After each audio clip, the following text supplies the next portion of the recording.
evening, everybody. Welcome back to Discord and Dragons. Tonight, we have a chill stream with my regulars. Could not find a high-profile guest for this evening, but that's okay, because all my best friends are high-profile to me. I have assembled 5 dragon topics for all of you to enjoy jabbering about tonight. I hope that the viewers listening at home and abroad are glad to be here, as I am glad to be here to present this all to you. I have nothing to about my channel or anything to announce, so let's just get right into it so we can start talking about news and funny stuff. Let's start by bringing on the guests, Fat Dave and Ardent Pardy. Welcome, gentlemen. Hello. Hello, hello. And of course, my co-host 3 of 12. Glad you're here tonight too, sir. Hello, hello. Good to be here. Indeed, indeed. So tonight, I wanted to avoid a lot of the stuff in the news that's like really tragic and big. Like, you know, we're seeing all the crazy rapes and murders and all this other garbage going on in white countries. But I decided not to cover any of those stories because I just get tired of seeing that stuff every day. You are tired of hearing about that stuff every day. And frankly, it's just miserable. And I don't want to run a stream that's miserable. So I'm doing my best to avoid the most egregious of topics these days because we all know how fucked everything is. So let's talk about some other stuff. So tonight, let's see. Who's going to be party leader tonight? That's a good question. Anybody want to volunteer to be party leader tonight? Make 3 be the party leader. He's never the Yeah, party make leader. 3 do it for once. 3, do you want to be? Sure, party why leader? not? All right. Okay. Mr. 3 of 12 is the party leader.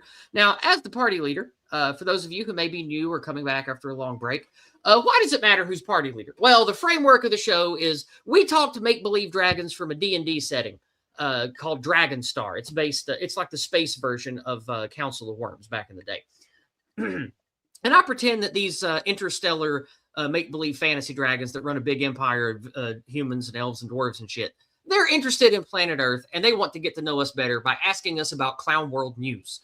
So that's the framework of the show, and the party leader is the one who chooses the dragon topic. Why does that matter? Because whoever chooses the dragon after I show a video or read a bit from an article is the first one who has to answer the dragon's question before it opens up to general discourse, and the party leader can also decide to nominate a party member to choose a dragon, etc., etc. So let's go ahead and bring up the dragons of the evening. Your dragons tonight, gentlemen. The red has "They're coming for the children." The green has "The future of war." The black has "Memphis problems, Memphis solutions." The white dragon has "Farmers versus data centers." And the blue dragon has "Air conditioning lunacy." So you guys can probably guess at what some of these topics are about, especially Ardent, because he sent me one of them. So, Mr. 3 of 12, as the party leader tonight, would you like to choose the first dragon or nominate a party member to make that choice? I'll take the first dragon. How about that? All righty, sounds good. Okay. I'd like to go with, just to get this out of the way so no one else takes it, the future of war. Okay, that is our tech topic of the night. Good choice, 3. Good choice. All right. Let's go ahead now and move to... Uh-oh, that's the wrong one. Yeah, here we go. This is the right one. Okay. Bonk. The British Navy will build hybrid warships instead of replacing aging destroyers. Plans to build a new destroyer to replace aging warships will be scrapped in favor of at least 6 new modern hybrid vessels equipped to deploy drones into the UK's upcoming defense plan. Ministry of Defense said that the new vessels will be more suited to the pace and nature of modern warfare, and a better investment than a small number of large, expensive ships. Dan Jarvis said that this new equipment would be designed and built for the increasing threats we face. Outgoing Prime Minister Mr. Two-Tier Queer has committed to publishing the long-delayed defense plan (DIP) before the NATO summit in Turkey, July 7th. The Ministry of Defense has been exploring options to replace the Type 45, the Navy's aging fleet of destroyers, with a Type 83, a concept vessel, which is at an early design phase. Instead, investment will go towards 6 new common combat vessels, which the department said would be capable of coordinating uncrewed systems in the air, on the surface, and under the sea to deliver more resilient defense. It said that the change in approach would extend to the Navy's reach, resilience, and firepower without a proportional increase in crew or cost. The government did not specify how much funding had been set aside for this development. It said that, yeah, we know Russians are evil, blah, blah, blah, blah. We'll skip that part. Along with the support vessels, the department said that the naval program would be a once-in-a-generation investment in new maritime capabilities. Now, oops, I scrolled down too far. Let's see. We can skip that. That's about budget crap. All right, here we go. Is this the part I wanted to read? No, this is all. Oh, no, I forgot. The rest of it is just budget stuff. There is no actual technical talk of how these hybrid warships will be crafted. So that leads us to the Green Dragon tonight. The Green with us tonight is a sea worm who is quite familiar with aquatic warships. He chose this story tonight to pick our brains about said technology, and this is his question, which comes to you first, Three. What do you think about automated defense technology and AI-driven elements of war technology? Do you believe modern warfare will shift in this direction or not? I think, unfortunately, it is absolutely going to shift in that direction for two major reasons. One, effectiveness is absurdly high for dealing with everything from like APCs to dealing with individual skirmishes to even mildly armored targets. It's you've seen like the Frankenstein tanks design that the Russians had to come up with to deal with drone warfare. They had to basically weld thick plates to their machines so that there wouldn't be a crack or gaps or even even also the potential of just opening up an APC to let the people out, or even just like small window covers and driver slits. Hey, I have to bring this up. Insert Iron Duke rant about the state of the Royal Navy. If you know Iron Duke, this is an amazing comment.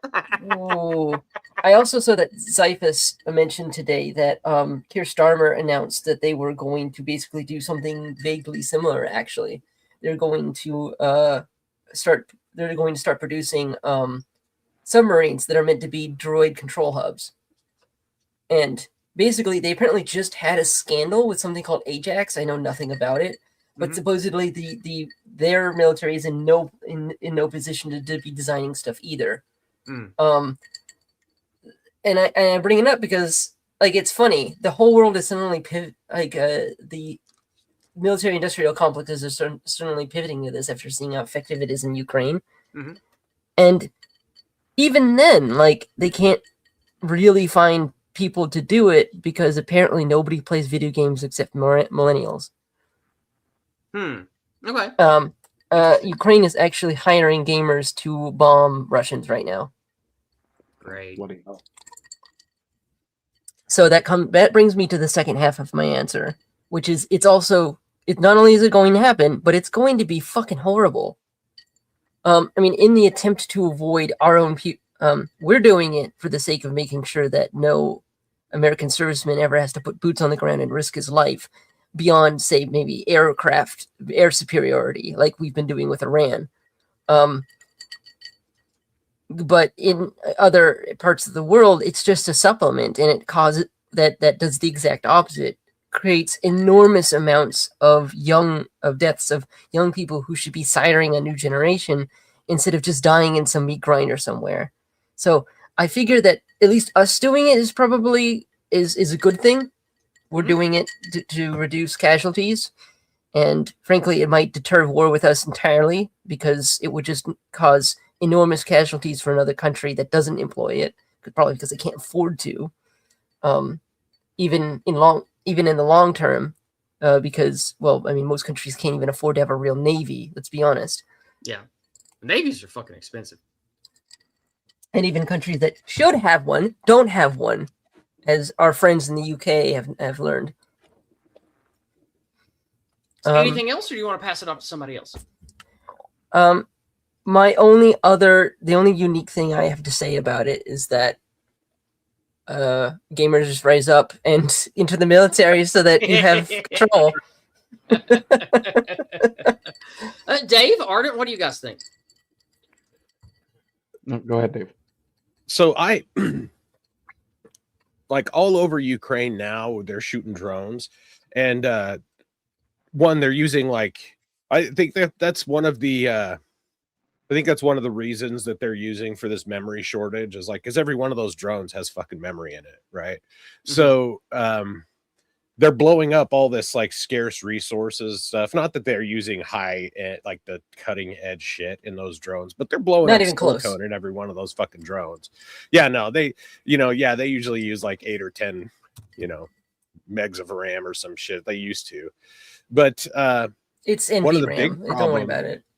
Oh yeah. So one of the big problems they're having in Ukraine now is that there's vast fields of fiber optic cables all over the place. Like that fiber optic shit, because they can't use the radio controlled drones. They can't go on their own because they just use radio jammers to jam them. And so they're sending out the fiber optic drones. So that's leaving shit everywhere. But if those drones didn't need to have if they didn't need to have a human pilot and could go on their own, that would probably solve a lot of that problem there. But I think the prospect of it is actually terrifying, because having the threat of the human loss of life is really what prevents a lot of warfare. Yeah, people that's don't actually want to was put going to be boots my on the talking ground. point. I'm glad you brought it up. Yeah, that's the part that I'm worried about, that it might either increase the amount of warfare or it might deter certain parts of the world from engaging it. But it really does depend on how you handle the development, deployment, and the country that's doing it, right? Right. Yeah. Well, and I know Yiz and I talked about this on Twitter a while back, because there was some tweet about the robot dogs, right? And the AI power to those autonomous dogs. Like I fear the deployment of those things as weapons of war, because one, how do you hold them accountable? Right? Like when those things go into a village and just fucking kill every man, woman, and child, like who's responsible at the other end of that? Right, because it's not like the president of a country is going to be held accountable for that, even though he's the commander-in-chief. And the military leaders all have plausible deniability for shit like that, right? Yeah. But then more than that, like it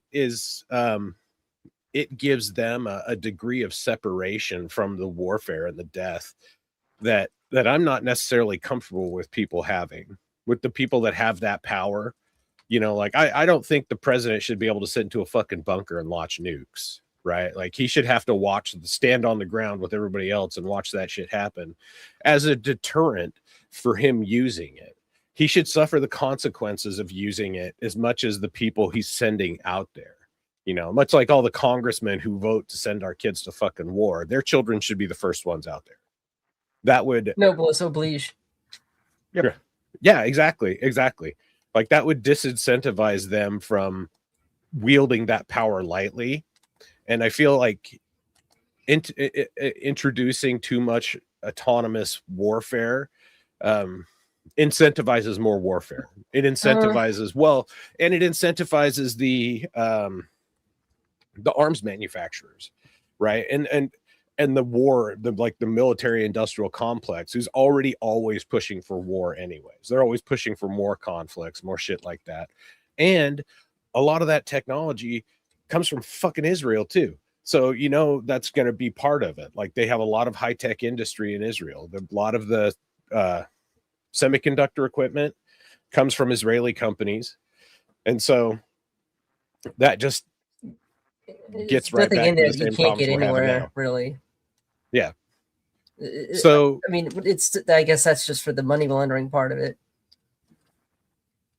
But also, I think it's fair to countersignal that a little bit with it. Just says that just goes to show, one, how important it is to actually put people in the executive that aren't pieces of shit, globalist scum. And secondly, this didn't stop them from deploying people and boots on the ground in every conflict previously. If anything, at the very least, it gives people a very good reason to say, why should anyone be deployed in this if we can just deploy drones? Right. Well, and at the point we're having robots fighting robots, dude, why don't we just have countries build giant mechs? So now stop. I guess you're talking robot jocks territory. That'll get me excited. Be careful. Right. Well, we could speed run into that. Gundam, or you're talking about Horizon Zero Dawn here. Right. Which I'm very familiar with what goes down in Horizon. I still need to play that. I hear the first one's really good. It is really good. Oh, hey, Panda. Good to see you, buddy. Hey. My take on this, I mean, it's basically the same. Like it's going to be cheaper to manufacture equipment because I mean we know there are some. From what I remember, I think it was talked about. I can't remember if it was the Palestinian attack on October 7th or if it was an Iranian attack that was subsequent to that. That they were using what they called cardboard drones. So I know that's going on. So I mean, if you advance enough, you will get to the point where you can do something extremely cheap. And again, yeah, like I believe it was three had mentioned, there'll be less loss of life for uh, each country. Another thing too, though, the reason that AI is going to push itself into this is because even the military isn't immune from flashy, cool trends. So that we're going to have that. There's a positive to this, though, and I don't think anyone is really seeing this. The technical advances that'll come out of this. I mean, I hate to say it, but one of the ways humanity does advance itself technologically is through conflict, and who knows what we might see come out of this. We know, for instance, now there are thermal-based drones that are targeting using heat sensing and things like that. So, I mean, that could be put to law enforcement uses. Yeah. Right. And now, one of the worst downsides is the absolute desensitization a drone operator. Well, we saw it with that one, I believe it was a Russian soldier, and the Ukrainian drone just circled him and circled him. And it was just torturous to watch it. I can only imagine I saw what that it on must have Twitter. been That like was really to be dark. that soldier. Yeah. And I mean, we're going to end up with that. We're going to have desensitization. We're going to have the reverse of PTSD. We're going to have people who are turned into sadists. And that's arguably more bothersome than having a generation with PTSD. That touches on what I wanted to talk about with this topic, and Dave mentioned it earlier. One of the things that has always been sort of a deterrent to warfare is losing portions of your people to conflict. And if that element is off the table, it's even more reason for these evil warmongering cunts to want to push us into conflict. And again, technologies of yesteryear are easily put around the world and put into the hands of anyone. So 20, 30, 50 years down the road, automated attack drones and kill bots and these things might be in the hands of literally anybody who can buy them. And as we all know, we've all seen Lord of War. We all know about how the international arms trade works. Weapons always find their way into the hands of anyone who wants them for any reason. Terrorists, jihad, whatever. Like weapons of destruction, guns, bombs, bullets, planes, drones, they always find their way into the hands of people who want to use them because of the military industrial complex. It's an international global thing that doesn't stop. And like, again, I hate to sound like a big old libertarian here, but like, I really do think that this kind of international war business is bad for everyone on Earth. I don't like it, but we're stuck with it, aren't we? We have it. We can't make it stop. It's not going anywhere. So do I think that militaries will go this way? Yes, absolutely. Do I think this technology will lead to a more inhumane, ugly type of conflict and warfare? Yes, I do. But does that mean I think that we should be against it? No, because I don't think we should really be against any type of advancement of technology. Because as I've always talked about with 3 of 12 on this channel, technology is neutral. Men and women can be evil or good. Humans can be evil or good. A knife laying on the ground is neutral. You can use it to defend yourself from an attacker, or you can use it to murder someone to steal his wallet. The technology itself is still neutral. And so you can always talk about, like, well, smartphones did this, yes, and social media did that. Well, yeah, but it didn't have to, did it? It didn't have to. It could be used for good. It could be stewarded responsibly, like all technology.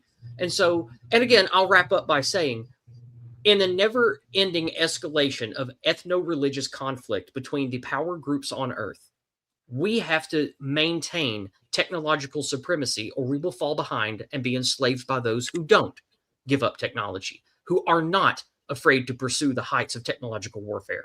So it's kind of a do or be damned situation with this type of technology. This is why I want white countries to be at the lead, in leadership positions of key development of artificial intelligence, unmanned war drones, things like that. because if we aren't, someone else will be, and we will fall behind. And again, this is where I always circle back to with this type of topic. What do you guys think about what I said? Any pushback or things you think I'm wrong about on that one? I think I agree with you on the lines of almost everything you just said, especially on the basis that this will bring more eyes to how this will bring more people to the opinion that war is an ugly thing. We should never do it. Especially, and I lean heavily on the fact that everyone's seen videos of war now because of the internet, and it's created a new generation of people who are uniquely anti-war compared to their older cohorts. And anti-war in a more genuine way instead of the like fart bag liberal way. Yeah. Yeah. Like genuinely, all war is unacceptable. Military intervention might be necessary to stop things from happening, but wars in general, where it's just full, complete war, and you're just trying to fight a country to its last man to conquer it. No, we don't need that. Nobody needs that. Yeah, I had one last point I wanted to offer as well. I did put it in chat. I'll say it here as well. And you did touch on it a little bit. Is one of the few good things about the lowered cost of life, especially if we're at the forefront of the technology, and for lack of a better term, a poorer country is not, is that it will be fewer of our people who will die in a brother war. Yeah. And that's always going to be a benefit to us. So, yeah, that's totally fair. All right. As you see on the marquee scrolling across the bottom of the screen, you can give me dollary dues for hosting this stream and providing you guys entertainment. I would deeply appreciate that because this is my main source of income now. I unfortunately cannot offer you entropy any longer, as that business was destroyed by the anti-whites. And Buy Me a Coffee is currently being attacked by the media just the same, but it still works for now. So Buy Me a Coffee is not as small of a business and won't be as easy to destroy as entropy was. But we will see how long Buy Me a Coffee lasts. Speaking of Buy Me a Coffee, we have to celebrate some things that came in at the very end of the stream last week that I missed. Oh, excuse me, I had a burp. That I missed. Ara King Green Moon, artist and music maker, last week sent in 50 Norwegian krooners, I think is what that is, which I think is about 5 USD or 5 euro. And with his Fiverr, he says this was about the Canadian pride flag being put up at schools, where we talked about that shit last week. Last week, he said, "Is it me, or is this focus on the flag and attempt to try to unite the world under the flag?" Meaning that the stupid gay pride flag. This is rather fascinating. Yes, obviously, Ara King Green Moon. Anything that's anti-white, especially troons, and trying to push homosexuality and shit on children, will be pushed by the anti-white regime because we live in the anti-white morality. So yes, that's what they want. They won't win though, but that is indeed what they want. They want everybody to unite under these fake and gay flags. In this case, literally gay flags. Carnal Conservative, friend of the channel, good old Shade Master, sends in $10 US. Thank you so much, man. I really appreciate that. He says, "Show the image I sent via Discord for stream," and I'm pretty sure that I did. I either did or I checked it out, and we were late on time and I didn't show it. But thank you for your $10, and I look forward to you being back on stream when your work schedule finally allows that. All right, let me refresh the sites, make sure that we're not leaving anybody out. I need to remember to look at Cash App on my phone. All right, let's see here. Nope. All right, nothing new there. Nothing new on PayPal. So let's go ahead and move on. Thank you guys for those of you who financially support and share the stream and all that. I will read your paid chats after each dragon, and I will do my best to read the ones that come in late at the end of the stream. But if they come in at the very end, I'll have to read them at the beginning of the next stream. Just remember, sometimes it takes 5 or 10 minutes for them to show up on my end. All right. Let's bid adieu to the Green Dragon and go back to the topics here. We started with the future of war, which leaves "They're Coming for the Children" from the red, air conditioner lunacy from the blue, farmers versus data centers from the white, and Memphis problems, Memphis solutions from the black. 3 of 12. You are the party leader tonight. What will be next, sir? So I'm going to hand this off to Ardent so he can choose. All right, Ardent, my man. What's next? Well, I know what the red one is, but I'm going to throw a curveball and actually ask for Memphis problems, Memphis solutions. Okay. This was kind of fun.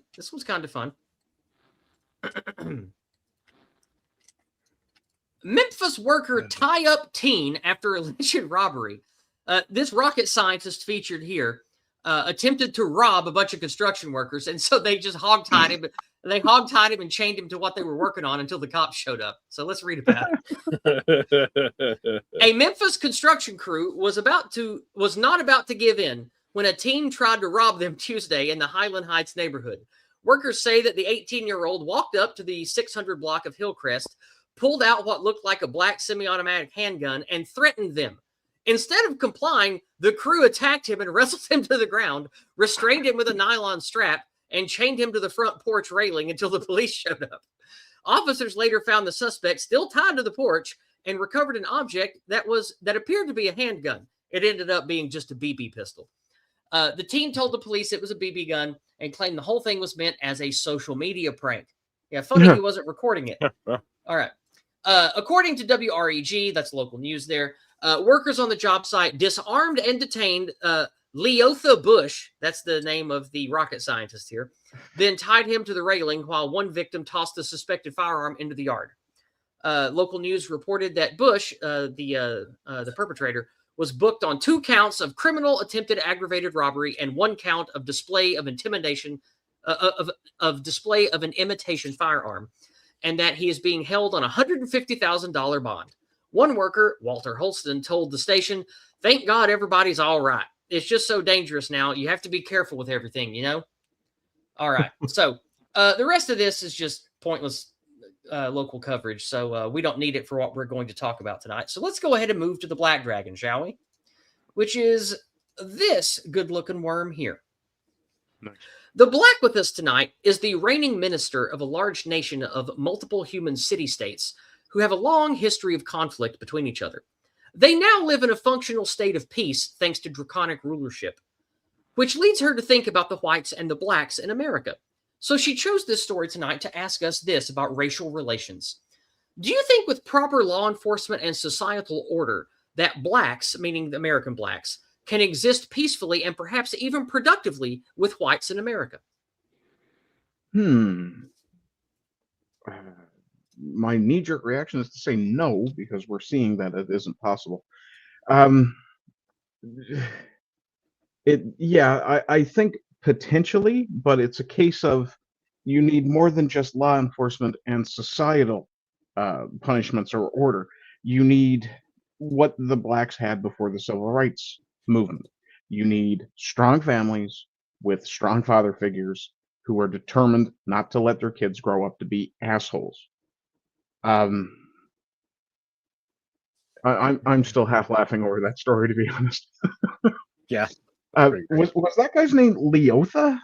Yeah, I've never heard that before. Who does Leotha. that to a child? See, again, here's part of the problem. Who would name a child something like that and not expect them to do something stupid? I can't answer honestly on YouTube. Fair. Yeah, I mean, because it rhymes with chiggers. Oh, that's absolutely appropriate. I mean, we at the very least, in order to get societal order back, we're going to have to force people clearly to obey the law. So yeah, I mean, do I think they can?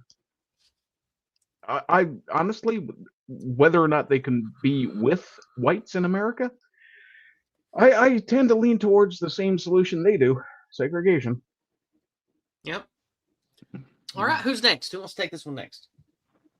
I gotta be honest, with all the learning, there's been a lot of posts recently about how 1% of people commit 63% of crimes, right? Yep.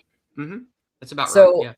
Honestly, you could probably make things work with just about any population as long as you put that part of the population, well, to death. Let's just be honest, to death. I mean, that's how Europe became how it was. It regularly cut the hands off and executed criminals. So yeah, there's no point in spending taxpayers' money, putting them in a box, and giving them 3 meals a day, especially when anti-white judges let them out. Right. And frankly, if you deal with them yourself, you save the cops a lot of paperwork. So, yep.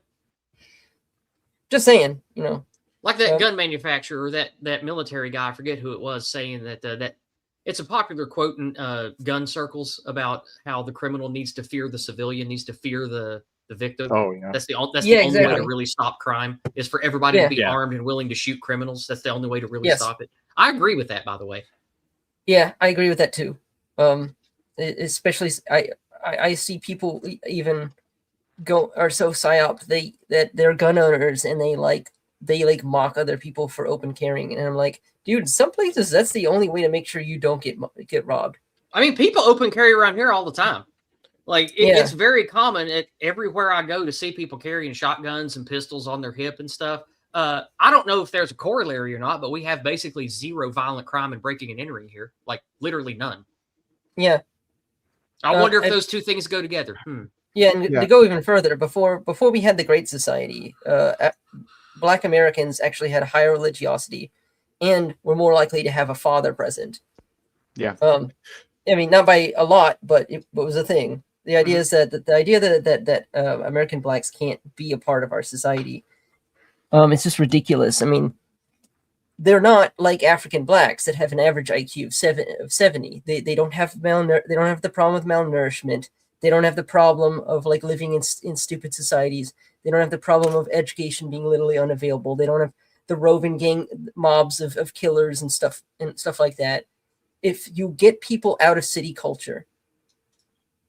Thank you, Ardent. There you go. I mean, Ardent looked it up. It's Colonel Jeff Cooper. That's who said that. And thank you. I see that the chat's screaming. They're absolutely right. You need to get rid of every anti-whitist. That's the problem. Yeah, absolutely. You have a monoculture. Yeah, it's not that someone's black. It's that someone is anti-white, and you start getting rid of the people who actually perpetrate all this evil on us. Then everything sort of falls in line and works again.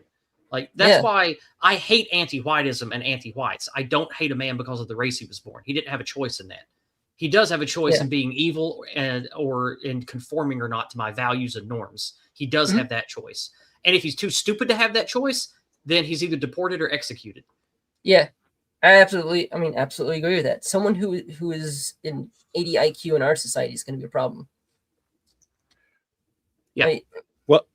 Say I gotta give a little bit of pushback though on that, because even when there are fathers present, you still get people like fucking Carmelo Anthony, right? Of course. And even before the civil rights movement, when they had, like the strong family and high religiosity, black crime rate was still fucking significantly higher than the white crime rate. Yep. Like it's not like there was ever a point when they were the less violent community or when they were even congruent to the white community. And again, I go back to biology on this, because the genetics they come from didn't go through literally like 2,000 or 3,000 years of having all the criminal element executed or banished or castrated. Yeah. My point is that the process needs to happen to them too. Like you need to get rid of all the criminal types so that you end up with a culture of people who aren't like that. And they just haven't had that filtering. Even here, while they've been here, they haven't had that filtering, except for, they had it, to some degree, but the problem is, 89% of blacks live in cities, and you know what city culture is. It's essentially that being taught to them, and as soon as it's not going to happen overnight, but you have to enforce the monoculture on them. Yeah. I think. Well, and I was default to the saying that an armed society is a polite society. Right. If everybody has a fucking gun, then people are going to act a lot nicer because they never know when shit's going to go south. Right. And you're definitely not going to try to rob people if you're pretty sure that they might have a fucking gun. Yeah. Yeah. Go ahead. Yep, Schrodinger's Gaffney is kind of touching on the point I was going to make. He's saying that the main filter was the Ice Age. What I was going to bring up was our migrations. The people who are currently in Africa are basically the people who were in Africa when our people were migrating from wherever we migrated from, whether it was Mesopotamia, Sumeria, whatever area, into places like Western Europe. Excuse me. And in order to survive those kind of migrations, certain pro-social behaviors had to arise that didn't have the same forces working on them in Africa because, well, it's warm, There's abundant enough food, things like that. So they didn't really have to depend on each other quite as much. And it kind of shows now when you see the behavior of well, city blacks.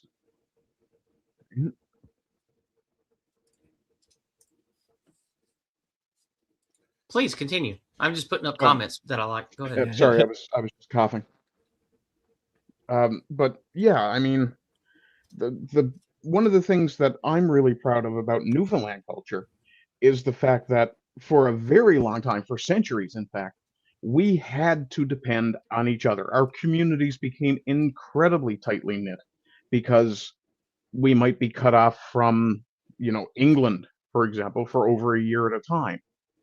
So any supplies that were coming in might not come. So we had to depend on each other for food. So one person or one family in the community might be growing potatoes, raising animals or whatever, and a different one doing, say, wood cutting, etc. And everybody kind of worked together, traded back and forth. And that was basically village life for our people for what, millennia? Before I would say the at least a couple millennia, yeah. Yeah. And I mean that's sort of And that's interconnect- before modern history, by the way. I mean, like, if you're talking about from now back, at least several thousand years, yeah. Yeah, and I mean that's one of the things. Well, another good example or another good illustration of that is dogs. We realized as a people that we could use dogs to accomplish things that we couldn't necessarily do ourselves, and that kind of grew out of that same idea of fostering community. I don't think I have anything else to add, to be honest. All right. Anybody else? Dave, perhaps? Yeah, we're Like, never I going to guess- have a decent society until these people are under the same pressures as us. Yeah. Yeah. Well, and I would like to touch on something that 3 said earlier too, is that it's like if you just cleared out that 1% of people that are causing like 60 to 70% of the fucking problems, then most of the problems would go away. Yeah. And that's like Giuliani did it in New York. Yep. With, and as much as you don't like it, with stop and frisk and shit like that, where they were just like, okay, we're checking everybody, and then the 3 strike laws where it's like, we're taking you out of society permanently because you've proven that you can't act right. If we just did that instead of fucking keep releasing, the shitheads like that guy that stabbed Irina Zarutska, if we just quit letting those fucking guys out and just dealt with them appropriately the first time they acted out of fucking line, then that's a big part a lot of of problems in society would go away.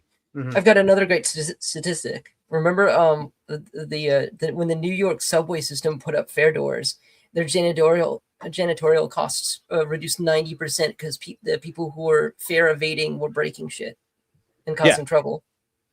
Yeah, and if you stop the people, on the subways, just right? Stop criminals. Just stop criminals. Period. Stop the low level criminals, right? Like it's all the levels. broken all windows. crime.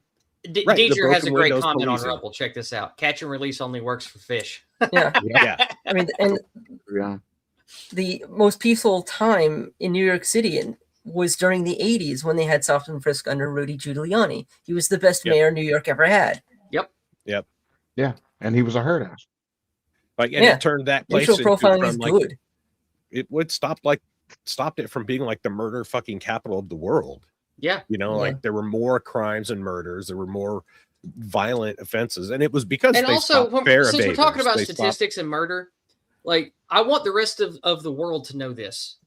If you take away the 5 most crime-ridden cities in the United States, which I think is Detroit, Chicago, St. Louis, LA, and New York, I think are what they are. If you take those out, America is at the very bottom of violent crime murder in the world. Wow. It's Yes. like it's like 168 out of 172 or something. Like this is why I tell people America is a very safe, clean place to live outside of cities. Yeah. You're either a schizo or retarded if you don't know that. Yeah, and Dave was talking about too, like getting rid of the people who are problems. Now, for example, the guy who killed Irina Zarutska, I think that was DeCarlos Brown Jr., but I'm not 100% on that name. That sounds about right. I don't remember it vividly, but yeah. Yeah. I think Now he had been arrested over and over and over. At some point, And also, his after- brother and sister are murderers too, by the way. Yeah. Yeah. At some point after his third arrest, some judge should have looked at him and gone, okay, you just don't get out of the cage anymore. And speaking of cages, this guy over in the UK that threw a baby into, I think it was either a crocodile or a the lion fucking- enclosure. No, That it was guy a should have been- crocodile enclosure. Yeah, that guy should have been strung up on the spot. That's a rabid animal. If he's incompetent to stand trial, you cannot teach him to live safely with other people. Absolutely. Absolutely. They should have thrown him right in there. Yeah, That should be They the bottom Saved the requirement kid and for the fed death him to penalty. the fucking alligators. But anyone who is violent is violent in society and can't like snap out of it and realize, holy shit, that was wrong. What I did was wrong. I will never do that ever again. Holy fucking shit. If that's not their reaction to that themselves engaging in some kind of violence, then that's the death penalty right there. Yeah. If Yeah. you think violence is okay, you are not ready to be part of any society. And yeah. Like, yeah, this we need is... to Go ahead, Dave. let's say we need to abandon this fucking gay notion of rehabilitative prisons being a rehabilitative space, right? Like, Yeah, it's not. like they need It's to a punishment box to put bad people who don't fit into society and can't. Yeah, and Yeah. quit being so fucking soft on that shit, Yeah. right? Like, and I know that speak from a little personal experience here is that the women's prison, because I know people connected to it, the women's prison here is having issues with the leadership there being too soft on the fucking female inmates and like not holding them to account, and so they have humongous recidivism rates. Yep. Like the female offenders will go in there and they'll get on a ride or something, and then they'll come out and go back to just doing meth or fent or beating their kids or whatever the fuck they went in there for in the first place. And because, yeah, they treat it like a fucking daycare. Now, the men's prison is very different, but still, like, the point stands. Like, they need to stop trying to be like, oh, well, we want them to feel like humans. It's like, no, you've abandoned your fucking ability to feel like a human when you go to prison. Like, you don't get to see your family. You don't get to spend time with and do all that stuff. Like, it's no, You don't get to play on the need to quit internet. being- No, it's Right. you're done. Yeah, Like, no fucking it's punishment. tablets. Yeah. They just gave them all tablets, and it's like, what in the hell are we even fucking doing? Why are taxpayers paying for that shit? It's so that they can release them whenever they need to justify their existence again. Yeah, I mean, yeah, it just keeps it on a bit of a fucking Oh a bit of a man, treadmill. we put a bunch of Jan 6 people in jail. I guess we gotta release 1,000 murderers from the prisons. Yeah. Right. Well, like they did during COVID, they let shit tons of people out during COVID. That Yeah. should And have imported probably a never bunch of seen the people. light Don't of forget day. that. Yeah, They lied to yeah, us no and shit. said, oh, it's dangerous to go outside. You can't do this. You can't do that. So, you can't do these important jobs. So we're going to import hundreds of thousands of migrants to do the jobs we're telling you can't do. Like, Yes, all of but these now- people should be on a fucking cross. All of Yes. them. but they're simultaneously telling you, oh, all these people murdering and killing people, and it's perfectly safe. You're just a racist for even mentioning that could be a thing. But during COVID, we had to stay inside to avoid the sniffle. Yeah, or Right. the stuff in response of, oh well, it's just part and parcel living in a big city. Shut the Yep, fuck up. Exactly. Shut the fuck up then. Then no one should live in a city. Yeah. Right. Well, That's literally a death sentence then. Yeah. Yeah. Like, what I wanted to say on this topic here is let me pull the question back up real quick, just as a reference point here. The answer to this for me is it's complicated. And I don't mean that as a joke. I think that the blacks of America don't really have a homeland to go back to. They literally are the white Americans' burden. What does that mean? Well, their ancestry, for the most part, I don't mean African immigrants. I mean blacks who have ancestry here going back a couple hundred years. Yeah. Other Africans put them in boxes and sold them to Muslims and Jews who sold them to the French who brought them here. They don't have a homeland to go back to. They have an ancestral homeland like we do in Europe. But we also have a bit of progress with the blacks in America. Many of them, I know that miscegenation is a very unpopular thing to talk about, but due to lots of miscegenation, the American black is different from an African black. And even though the genetics are still in them to propagate these low IQ violent monsters that seem to crop up from African genetics, I think that with an application of force, financial incentive, and the allowance of people to self-segregate, I think a lot of the problems of the black race in America, the black sub-ethnicity of Americans, would go away. Like, you know, the white well-being people talk about anti-whiteism being the real enemy. And let me explain why that is. If you do not have this anti-white moral order and anti-white mind cancer in the heads of preachers and teachers and law enforcement and judges and DAs and all this crap, then they won't constantly be letting these bad things go unaddressed. And if you actually address the bad things and execute or deport the bad people, and at the same time, you are allowing white people to naturally be in positions of power, leadership, and law enforcement, many of these problems quickly go away and aren't problems anymore. That doesn't magically fix the African genome. No, it doesn't.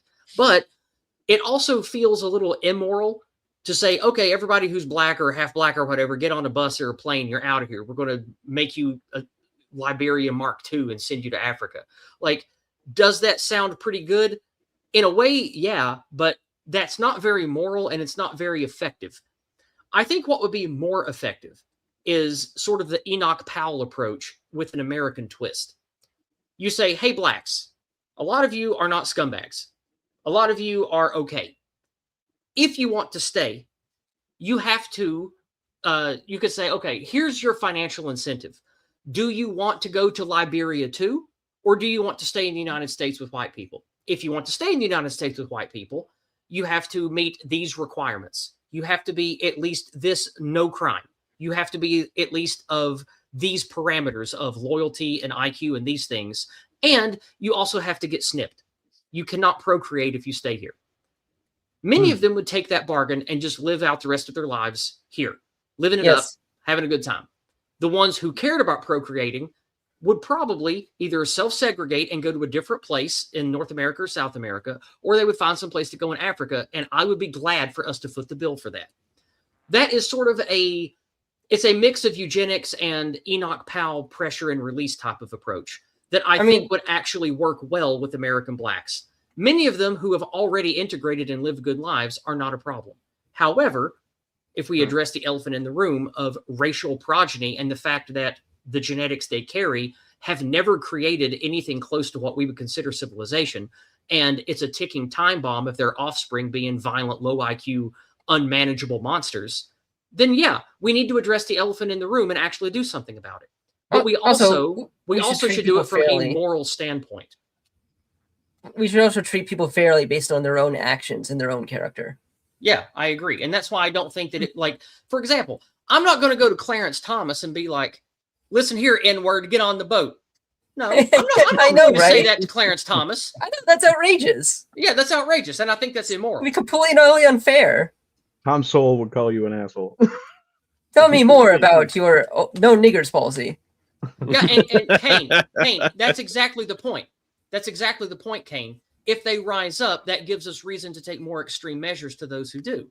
Fair. And those who take the offer say, okay, that's fine. I either didn't want kids anyway, or I already had my kids. That's okay. I don't mind to not procreate. That's okay. It's a harmless little surgery that doesn't take long. It's not expensive. There's almost no recovery time. That's fine. We can do that. And so those people can just live out the rest of their lives as a Black American, and then they fade away, and then the problem goes away. Those who would fight and rise up, then the proper authorities would crush and eliminate. So what I have to proffer might sound a little extreme, but it's actually just applying real reality with a moral hand while not ignoring the elephant in the room. But yes, think about the economic impact. All those jobs that Planned Parenthood lost.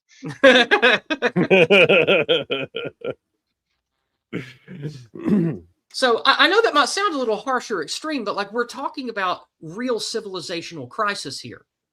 There's no nice way that you can sugarcoat this and have a good ending. Something has to give.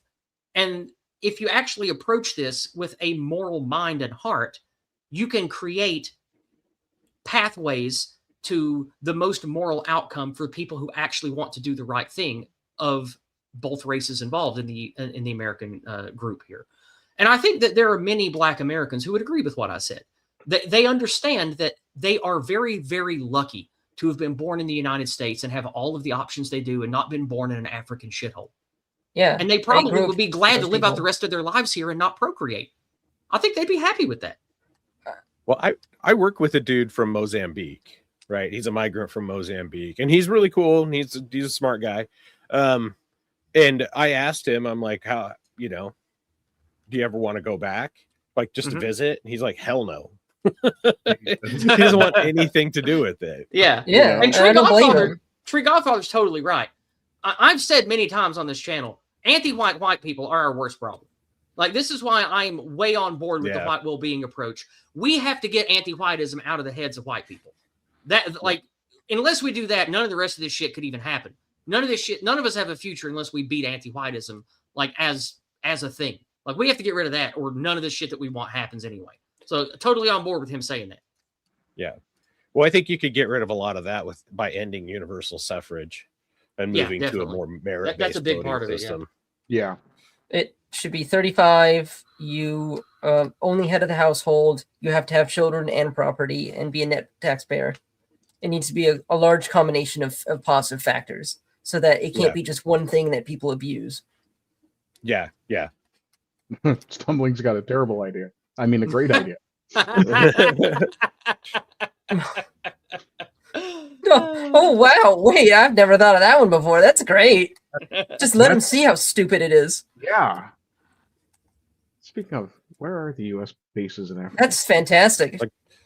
I agree with Graf here. Show people the real world, man. Yeah, Oh, yeah, mock, send them to shame, and Peace Corps. They'll love humiliate that. anti-white white people. They deserve it. Never let them live it down. Never let them forget it. Yeah.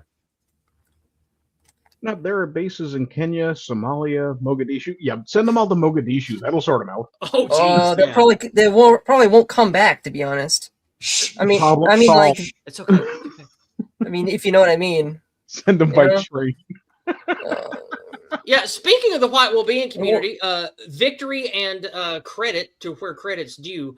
I am hearing and seeing the phrase anti-white coming out of the mouths of pretty much everybody in every outlet now. Like, all of those of you 8, 10, 12 years ago who said this would never catch on and we would have to say other stuff or say racism or Loxism or whatever, go ahead, eat your own hat and admit that we were correct. Anti-white was the correct word for us to push, and now it's everywhere, and it's the correct term to use. Thank you, Big O. Yeah, I admitted it. Yep.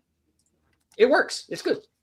Because I don't want to be anti-black, and I don't want somebody to be anti-white at me. Like, being anti-other people is ugly. Like, as a people. Like, I don't hate blacks. I don't hate Jews. I don't hate Muslims. I hate the evil that the evil ones do, and I hate how they are used for the purposes of anti-whiteism. But like I said earlier, I don't just wake up in the morning and be like, oh, I'm so mad there's black people. Like, I'm not like that. That's stupid. No, me neither. I'm just angry that all of these peoples who aren't us are weaponized via anti-whiteism, primarily from anti-white people, by the way, to do harm to us. That needs to stop. I mean, when I went to high school, I went to a science and tech program that required you to place in a certain test before you went there, and only 150 people were let in every year, right? At a ghetto high school. The people that I went into with that program would be perfectly acceptable in these circles, and many of them agree with my politics now. Good. You would basically be saying, if you made your policy race-based and it's entirely with no exceptions, all of those people would just be sent away or be made to be castrated or something. It's silly. I mean, there's clearly people in our society that we need to have on our side. We can't just eliminate 90%, some large percentage of 130 IQ people and act like, man, I can build a society out of this. Yeah. We need everyone that we can get, or else we're going to struggle, because critical mass would be a problem. Mm-hmm.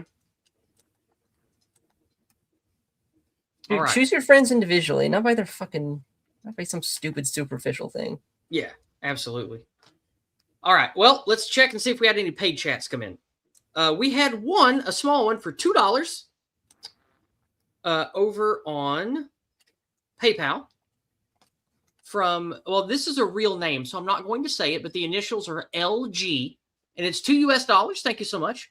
And he or she says, no questions, just a little something to say thanks. Well, I appreciate that. Thank you very much for helping me pay the bills and keep the lights on. Thank you so much. Much appreciated, my friend. Let's see if there's anything new on Buy Me a Coffee. Oh, Dissident Knight.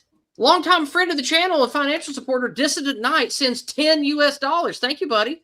He says, always gets my references award. Thank you, DK. Yeah, DK and I seem to be into a lot of the same kind of like nerd stuff. And I very often get his references and he appreciates that. Thank you so much, friend. I appreciate that. All right. So let's go ahead and move on now. That was a good time. That was a good talk. All right. We'll bid adieu to the Black Dragon and go back to the topics here. All right. We have 3 left. We have They're Coming for the Children, Air Conditioner Lunacy, and Farmers versus Data Centers, the 3 on the left. 3 of 12. You're the party leader tonight. What will be next, sir? So I would like to give it off to Fat Dave this time so that he gets his in. All right. Fat Dave, what's up next? Man, I know that AC Lunacy is funny, but I'm going to go with the Farmers versus Data Centers right now just to get it out of the way. Okay. Bonk. Many of you might have seen the viral video of in Oklahoma, this guy in the blue flannel shirt being arrested here. Okay, let me just read the article and we'll talk about it real quick. Body cam footage from a February city council meeting in Claremore, Oklahoma surfaced online. It didn't show a brawl or a threat. It showed a man asking if he could hand over documents at the end of his speech. An officer's voice, flat and final, arrest him. Darren Blanchard committed the offense of speaking slightly past a 3-minute public timer at a meeting of about 270 to 300 acre data center campus proposed for his community. What a trespass charge over a few extra seconds reveals about how towns handle dissent when big infrastructure money arrives. At the February 17th meeting, residents packed the room to address the Project Mustang. Blanchard exceeded the comment limit, and it was only by about 2 to 3 seconds. I watched it. I watched the video. It's very boring. I won't subject you to it. Officers told him to leave. The body cam captured him asking to present the documents before handcuffs went on. Getting that footage wasn't straightforward. A local requester was initially quoted $1,750 for access to the body cam footage, but ultimately only paid $120 to a secondhand vendor who had access to it. Here's what the footage showed. Blanchard asked to submit documents before being arrested. The body cam captures the officer's ordeal in real time. His legal team reportedly filed a motion to dismiss and requested the city attorney recuse himself, citing the attorney's presence as a witness at the meeting, a claim not yet independently verified. Blanchard has said publicly the arrest amounts to retaliation for protected speech and has chilled community participation. What is Project Mustang? Well, we all know what it is. They want to put up a giant, ridiculous, like 300-acre data center that'll guzzle 20 or 30,000 gallons of water a day. And it's in the middle of a farming area. And as you might imagine, farmers are not very happy with that. So at let's see, the right to speak and what it costs, public comment periods exist for one reason, letting residents address elected officials directly. Whether exceeding a timer by seconds justifies a trespassing arrest sits in genuinely contested legal territory. Blanchard's team requesting the city attorney's recusal adds another layer. The official weighing the charge witnessed the arrest firsthand. Project Mustang may or may not be built. Public comment clocks will keep running at council meetings nationwide. What happened in Claremore on February 17 is on tape now, and that tape has a way of traveling further than any press release. Now, what this video shows here is very simple. Let me mute it because I know you guys can't hear it, but I can, and it's annoying. Let me click ahead here. Yeah, here we go. Let me, all right. We'll just watch this for a second. Let me embiggen. You can see it's very calm. Well, it won't embiggen because I'm on an archive link here. But as you can see, he's very calm. He's not raising his voice. He's not yelling. He ended his speech, and immediately when the timer was up, this cop was behind him saying, "It's time for you to leave, buddy. It's time for you to leave. I don't want to have to arrest you." And he turns and says, "Let me just hand over my data." And he walks up and says, "Here's my data. I'm going to leave this for you here." And then immediately when he does that, the cop behind him here says, "You're under arrest now." They handcuff the guy, and he doesn't resist. He's very polite. And to their credit, as little as I'll give them, The arresting officers say, make sure to get his phone. We don't want that to get lost. Make sure to get his stuff. Make sure it doesn't get taken. And they take him outside, and they even give him his stuff back. So it's not like they confiscate his phone and abuse him or anything. This is a very light hand of authority here. And I don't think this gentleman was abused at any step of the process, at least not from when I was able to read about it. So at least there's that. So let's go now to the white dragon, which is this beautiful worm here. The white with us tonight is a regal worm who reigns over a large clan, as well as a fruitful world of humans and dwarves. The lesser mortals of his world have similar laws and beliefs around the right to speak freely as Americans. Since the man in the body cam footage was willing to leave after his time was up and only wanted to deliver his research material to the committee, and he was willing to peacefully cooperate with the police without incident, this leaves a simple question. And it comes to you first, Fat Dave. Why do you think he was arrested and charged if he was already willing to leave politely? Do you think oppressive overreach of law enforcement will soon abate due to incidents captured on film like this, or will it worsen? Sorry, I had myself muted. I don't think they'll abate, honestly. It happens all over the country, and it's always in these small meetings with these small town police officers. Personally, I think that if the police move to arrest someone at a public meeting like that, they should lose their fucking job. They should be summarily dismissed and lose the right to police. And that should start at a higher level. The sheriff should enforce that on the city cops. Yeah, especially because in the video, as soon as his time limit was over, the cop behind him said, okay, buddy, time to leave, wrap it up. And he says, okay, let me just turn in my data. So he only went over his time by like 2 seconds, the time it took him to say that. And he walked up to the desk and handed over all the folders of material. And he was ready to leave. He wasn't arguing. He wasn't yelling. He didn't seem violent. And they arrested him anyway. That's fucked up, man. That's fucked up. That should be seen as I don't care. I don't fucking care. It's just First Amendment violation. Put the cop away. Absolutely. It's a civil rights violation because he has a right to speak in a public forum. And there's nothing more. There's nothing more of a public forum than a fucking public meeting like that. Especially a small town meeting with farmers. You arrested a guy for talking. Deal with it. Get fucked. Yeah. That's a great way to piss off your neighbors. That kind of arrest, even as polite and nice as those officers were to that man, guillotine. Guillotine. Yeah, it was. It was an absolute violation of his First Amendment rights. It was a civil rights violation, as egregious as Don Lemon running into a fucking church, right? That's super. It's an egregious and obvious abdication of their right, their duty and obligation to uphold the Constitution of our country.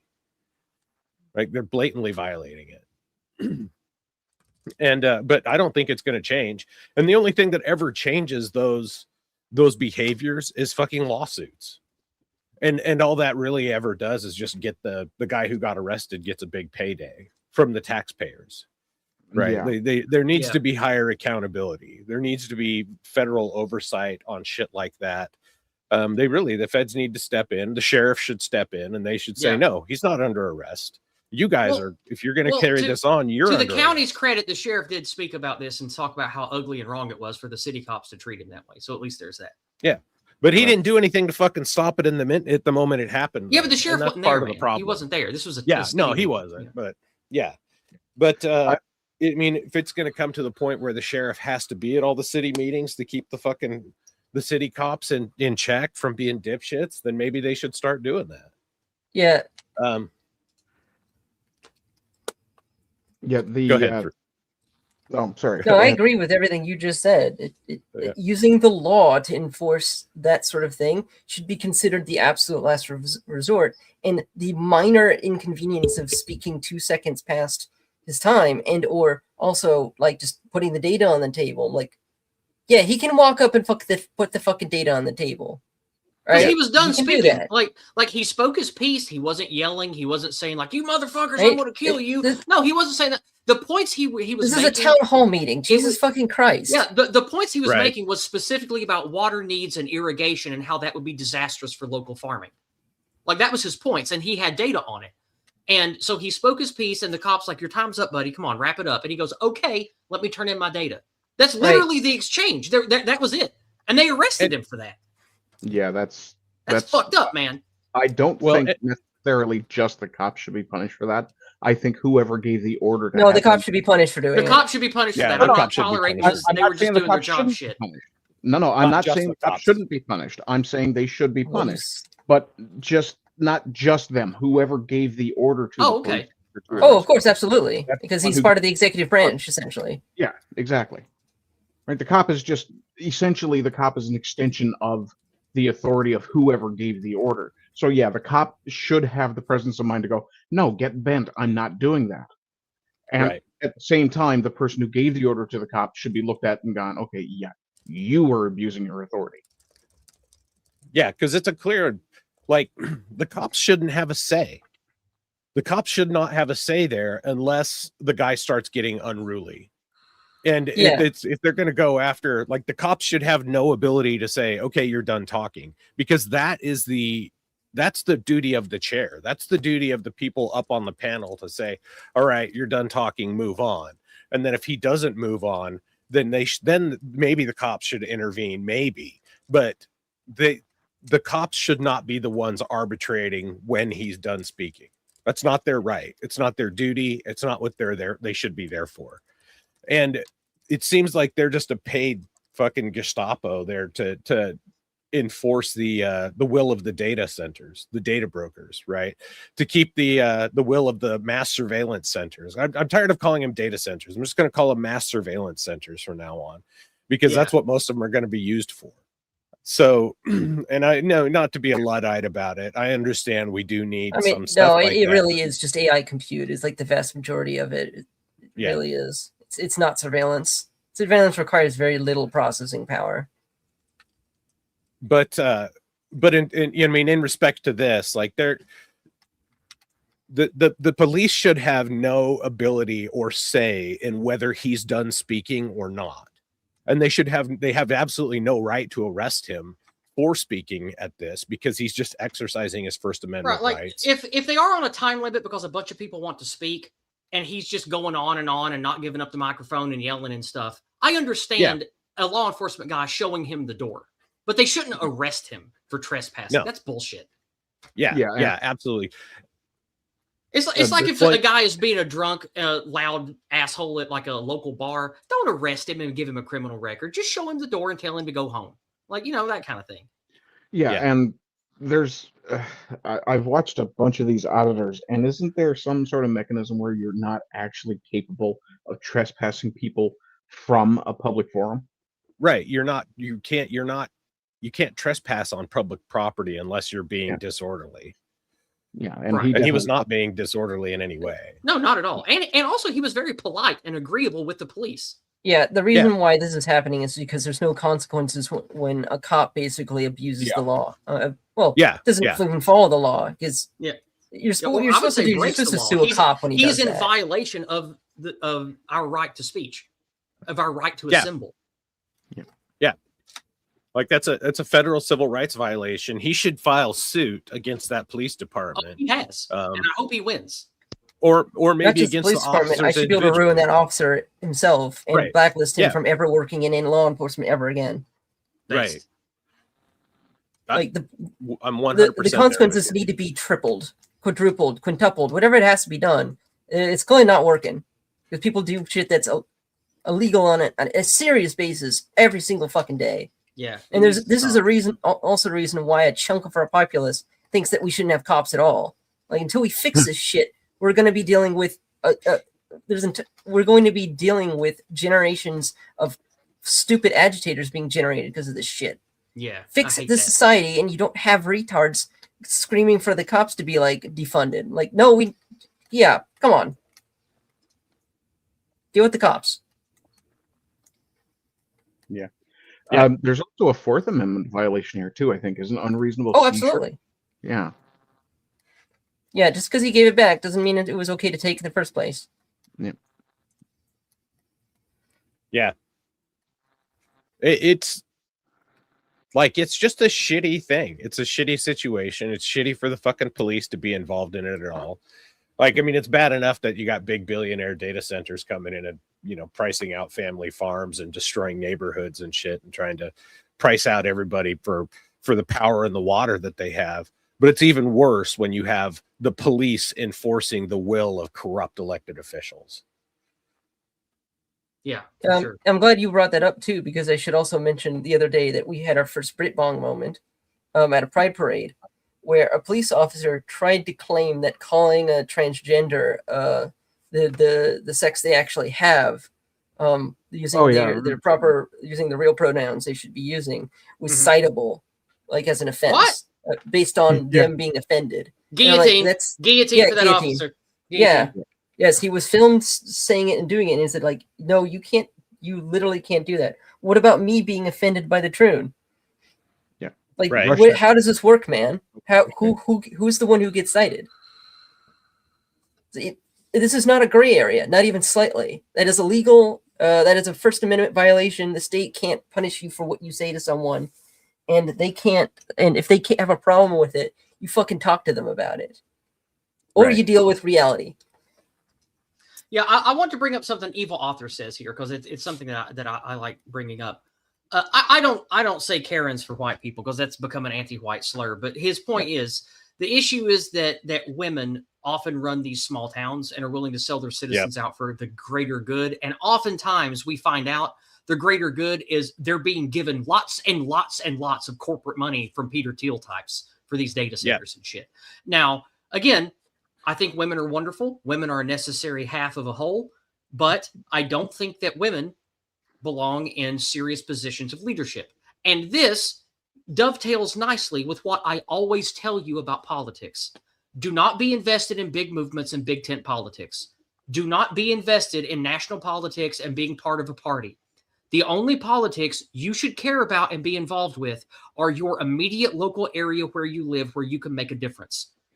Men all across this country can organize together in small, dedicated groups, and sometimes even 4 or 5 men, and completely take over city councils and local alderman positions and the mayoral council and the mayoral executive of a county. You can easily, with a handful of guys, campaign for a couple of years and become sheriff. And then you are the ones that decide about this shit. You are the ones who decide who's employed and who isn't when it comes to law enforcement. If you care about ending anti-whiteism and stopping all this bullshit, don't care about this big tent politics stuff. Don't doom scroll. None of that stuff helps. If you actually want to do something, get off your ass, get to know people in your local area, and do something about it. Do something about it legally. Get to know the people at your church. Build a city watch or a town watch if you don't have one. Get to know on face-to-face basis who your local law enforcement chief is, who your sheriff is, who your aldermen are that run your small town. And if you don't like things, go into where they work and tell them how unhappy you are. And be like, hey, if you don't do this, me and Jim, Bob, and Corey, and Steven over here, we're going to take your job. Hold their feet to the fire. That shit actually works in small politics. That's where we can actually start claiming scalps in this war. If you are of a mind to actually take power, is small politics. We can actually win and have great success that way. I see it happen where I live. These stories are happening all over America from little tiny America First groups all over the place. You can do it. Yep. All right, I'll get off my soapbox now. We need to bring back tarring and feathering shitty politicians. That's what we need. Yeah, eventually. Yes. We'll get there. This is why they're supposed to be the people in your community who are in these councils, right? Yes. So I'm going to kick your ass, Bob. Yeah. I was fucked up what you did. Yeah. And now I was messed up what you did, Steven. I'm going to do your job. Yeah. And that goes for all the different, and that goes for all 3 branches too. If a local judge lets a pedophile off, I'm killing the judge and I'm killing the pedophile. Careful. That's borderline actionable speech. Be careful. We're Fed posting the the X and Fed posting the that's what Y. happened. I'm just saying, be careful how you phrase it. You don't want to get yourself in trouble. Be careful. I honestly thought you were going to say women were a necessary evil earlier. I mean, they are. Like, men are a necessary evil too. Like, men and women are necessary. And they are necessary in very different roles.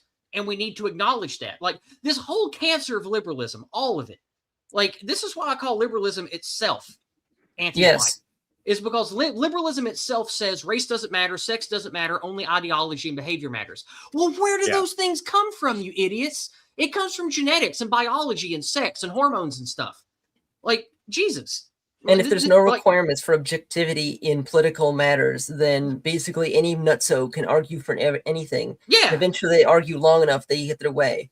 Yeah, like this entire era that we live in, like going all the way back to our grandparents, it's all cursed by denying reality. Yes, as Sargon says on a regular basis, the Whig liberals were wrong. Yeah, and it's unfortunate. Do I want to live in beautiful liberal utopia where we've moved past all this shit like Star Trek? Yes, I would love that.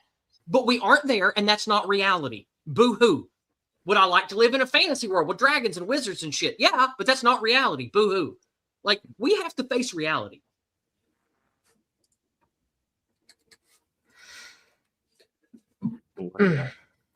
Yeah. That's another thing. I'm sorry to hear that, Vic. No That ability sucks. to run for office in your country. Thanks, Graf. Yeah, 3. Oh, you damn. need to say in Minecraft.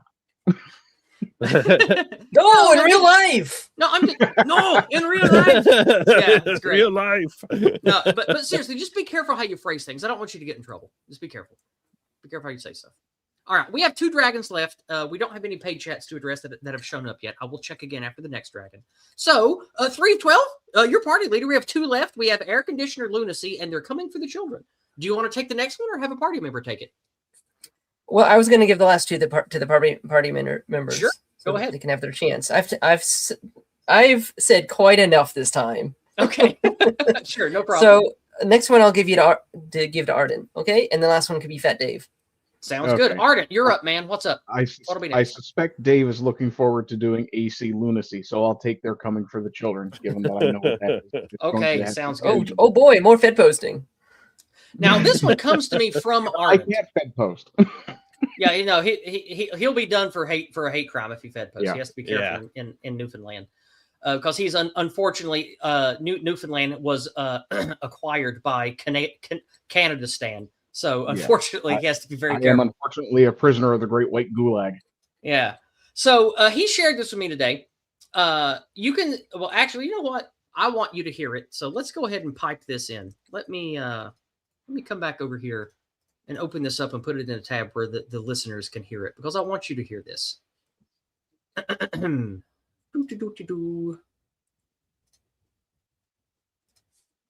There we are. Okay, bring this in. Let me embiggen. There it goes. Okay. What? What do you mean something went wrong? Play the video. What? Oh, did it get showed? I might have showed it. Let me Oh, see if I Why can would- find anything for it. The video plays in my other tab. No, You know they what? got showed. Was it maybe just a bad copy? oh paste? no. It's Maybe. another. Let me turn off Brave Shield. See if that'll It's fix it. another shower. Blessed. Okay. Let me go to They're Retard coming Finder's for us channel here. again. The No. gamers. See if I can play it directly from his channel here. The gamers are always oppressed. Where is this? God, it's Yeah, deep in his that's- timeline. What the I, hell? I think that was from yesterday, so you might have to hunt for that with Retard God, I Finder. need This to guy start- posts a lot, man. He has a huge feed. Yeah. Maybe he Well, should do come on, something else with find his time. retards. Yeah, this guy covers all the homosexual garbage. He covers it pretty well. Oh, I feel bad. You must Let's be try this again. having a rough time. Because I want you guys to hear them, so it's not just whistling. No, whenever I refresh it, it doesn't encode properly. It could be because you're streaming already. No, I don't it know. plays in the other tab. Mm. Anyway, Oh, it okay. doesn't matter. I don't want to waste any more time on this. So it's fine. It's fine. It's fine. It's fine. Whatever. All right. Yeah, I'm hunting for a link to it as well. so- It doesn't matter. All right. Okay. So you Okay. can all see this here. Basically, this is a pride march up in Canada. And you can hear several dozen people chanting, "We're coming for your children," during a pride parade. And what's even sicker than that is guess who is marching with them at the head of that pride parade? Prime Minister Mark Carney.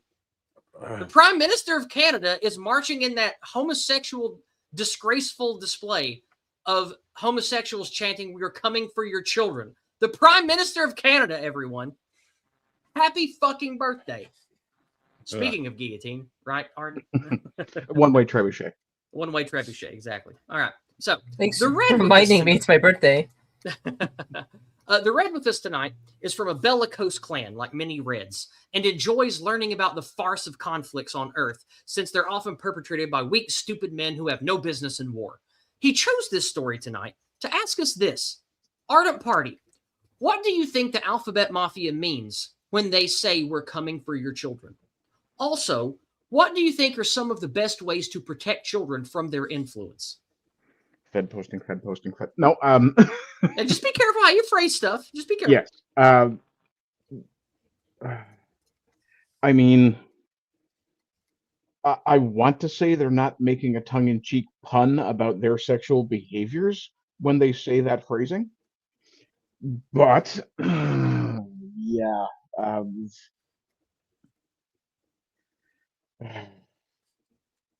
I honestly, but seriously, yeah, not yeah, jokingly, what do you think they mean when they say that? I honestly think they mean that they are going to, in some fashion, we'll say indoctrinate your children, because that's nebulous enough. I can leave it alone and let it hang.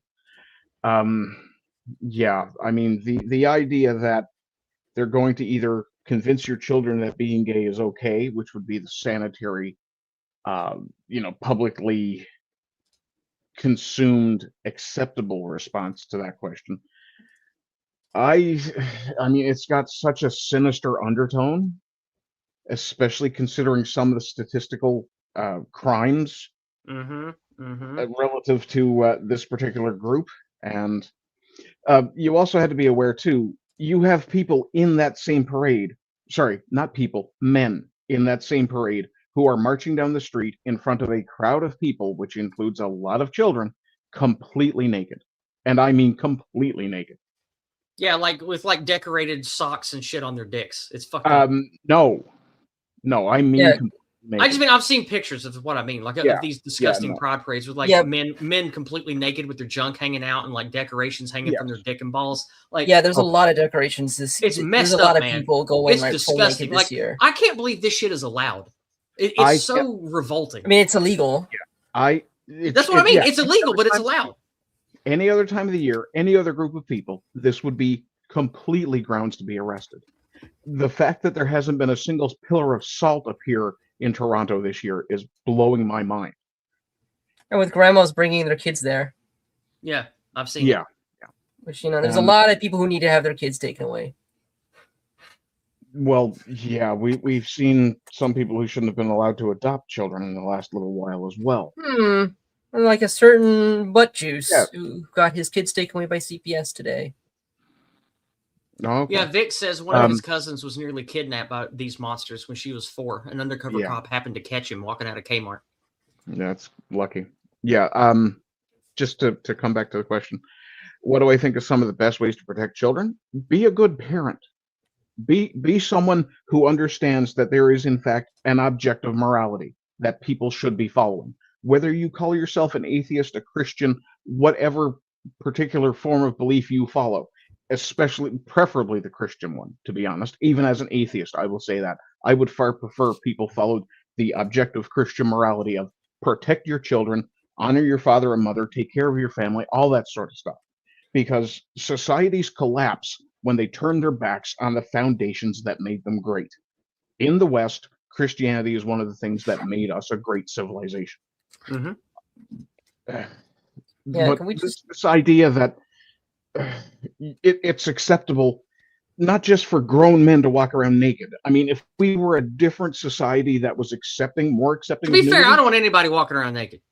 Yeah, fair. Just saying, it's not like a male thing. I just think it's gross and people shouldn't do that. Yeah, and one of the things that comes to mind, and Christos just brought it up in chat, the gay choir that sang the same words.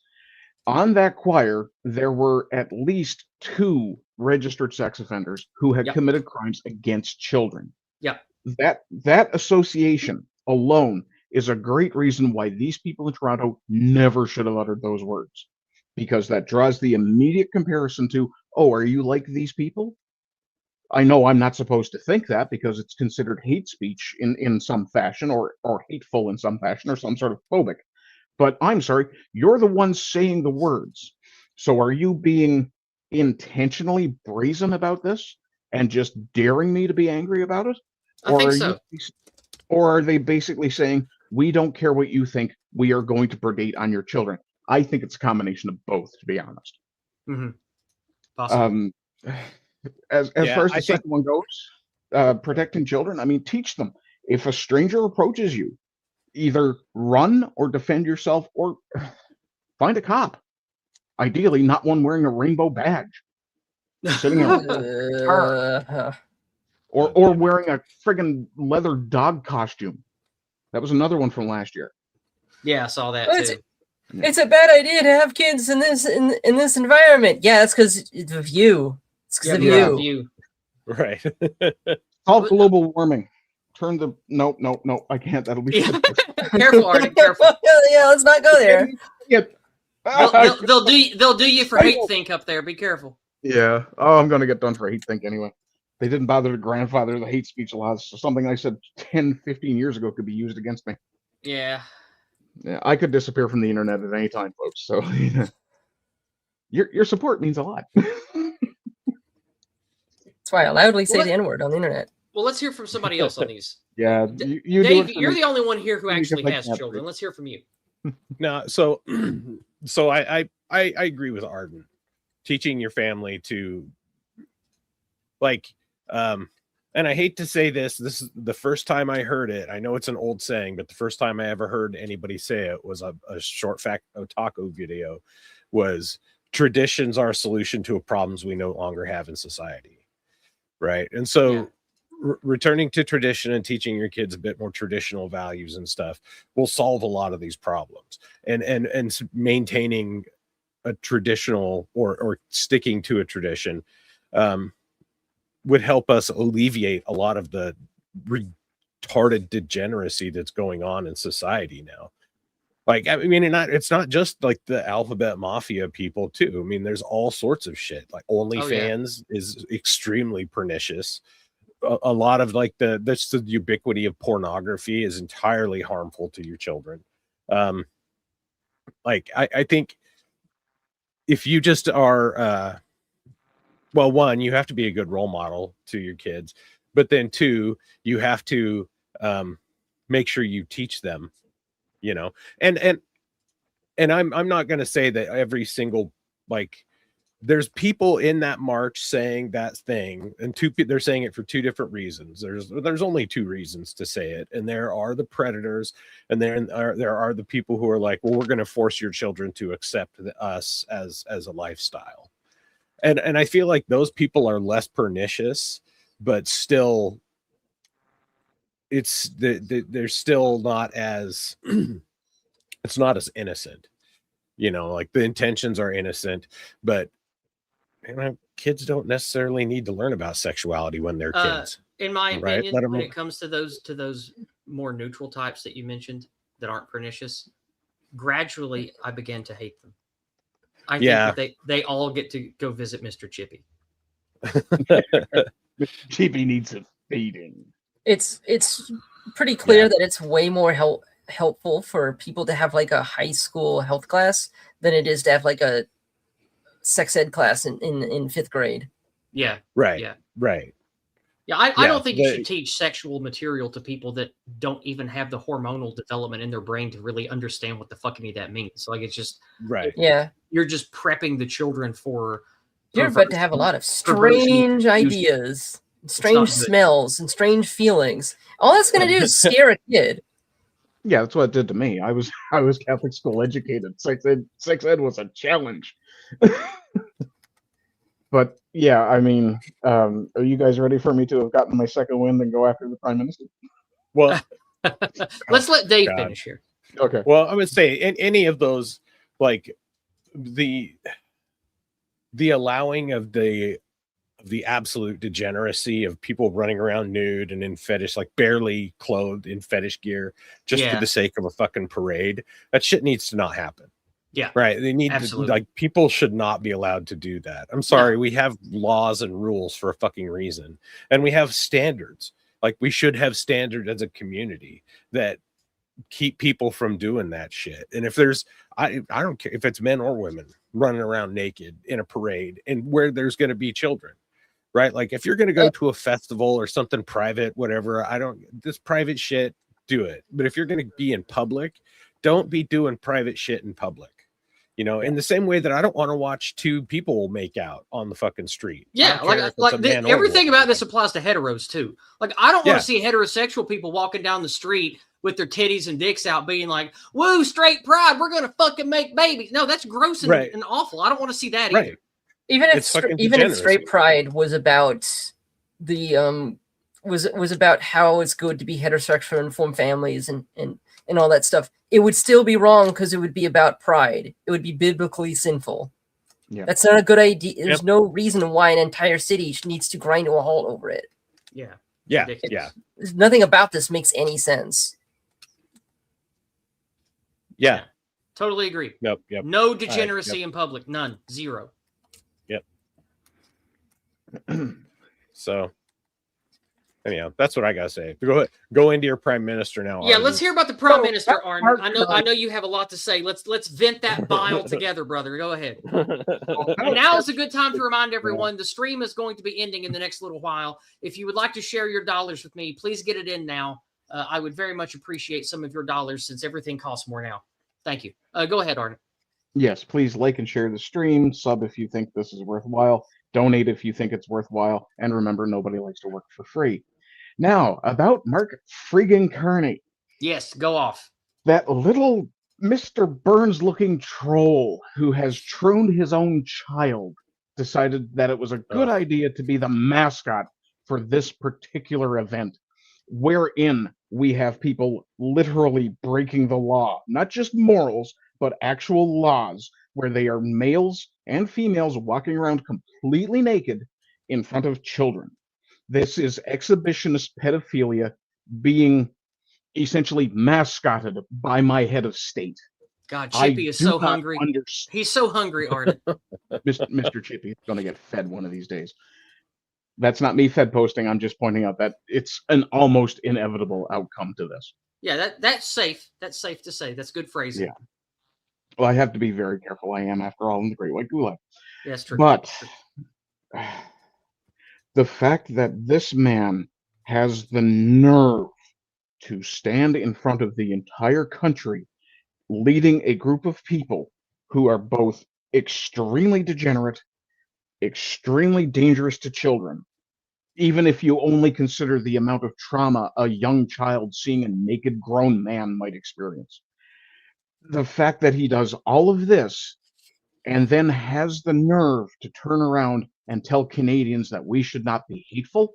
Are you kidding me? We absolutely should hate this kind of degeneracy.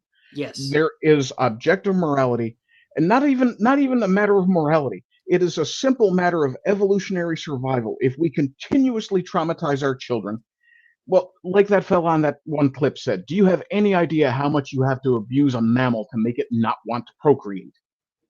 It's ridiculous. Yeah, it's crazy. Okay, I think I'm vented. Okay. 3 of 12, you've been mostly quiet on this one. Anything you want to throw in on it? Yes. I'm sick of biblical sin.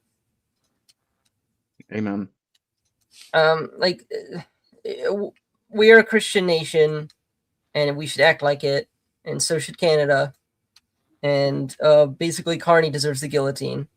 Yep. Because these people are so dark triad and fucked up that they will rub it in your face that they're, corrupt and evil and tyrannical and also degenerate. And that's kind of why we even know. If they were the calm, cool, and collected adults in the room, as they like to call themselves, they would never go out in public and support this shit. They would do everything in their power to be above board, so people couldn't even criticize them. They'd have 90+% approval rates, and they would act squeaky clean. But the thing is, they're psychopaths, so they can't. They don't know how other people think, and they don't. Yeah. They're degenerates. If they were Christians, if they had any sense of self-guilt or really, being normal, then they wouldn't be like this to start with. So basically, they're people who need to be executed. They're just effective. Indeed. Is that enough Fed posting? Yeah, no, that's good. That's good. And like when it comes to the whole like Christian morality thing, like if you want to speak about all this stuff in a Christian framework, a certain tribe from which all of this hostile ideology comes from, who have perpetrated this anti-white crap on us for years, they are satanic. What does satanic mean in a metaphysical sense in the Christian mindset? It is the inversion of the divine order, the natural order. And what is excuse me, bioleninism that was pushed on us by this group? It is the inversion. Sin is celebrated, righteousness is vilified. Male becomes female, right becomes wrong, young becomes old.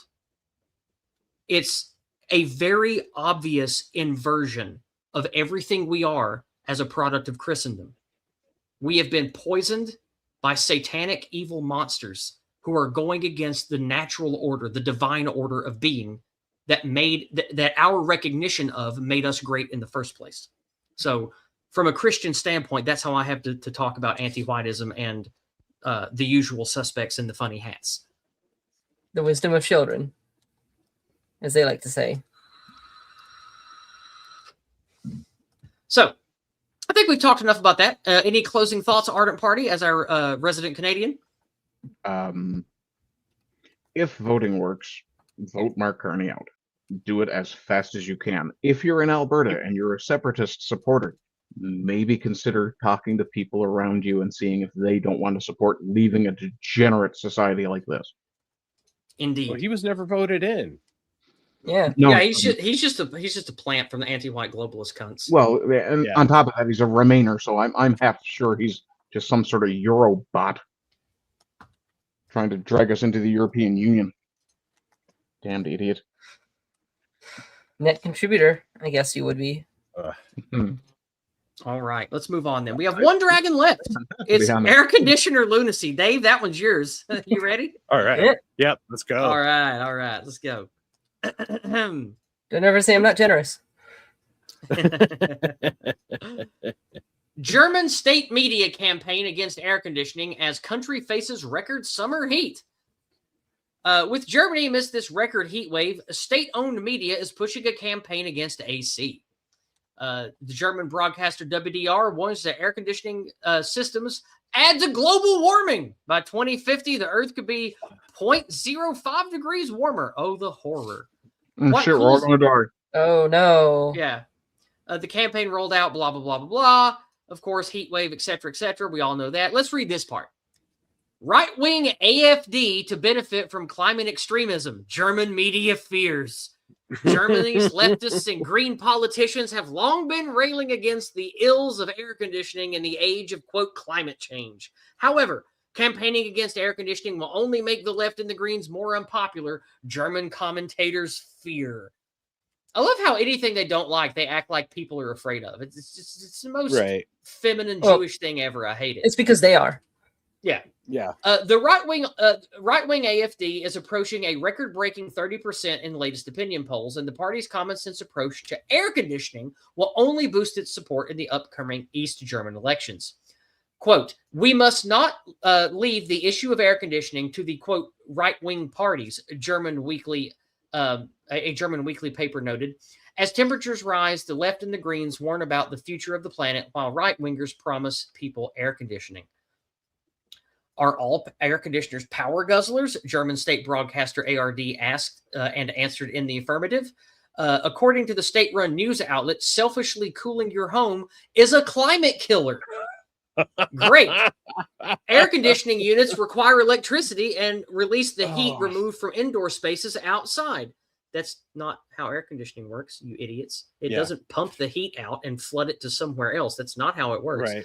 This can cause the surrounding environment to heat up even more. For Paris, quote-unquote researchers have calculated that during a heat wave, the heat waste from air conditioners can locally increase the city's outdoor temperature by several degrees. I don't believe that one bit. Oh my God, these people are insane. Yeah, okay, let's move on now to Britland. Okay, Brit Bongs, you're next. Here we go. Similar climate madness is being reported in Britain. On Thursday, the London-based GB News reported that Britons have been ordered to remove air conditioning from their homes, despite the country baking in 40°C heat this week under a fresh net zero crackdown. Not to be outdone in hypocrisy, the EU top brass in Brussels has also ordered staff to turn off their cooling units.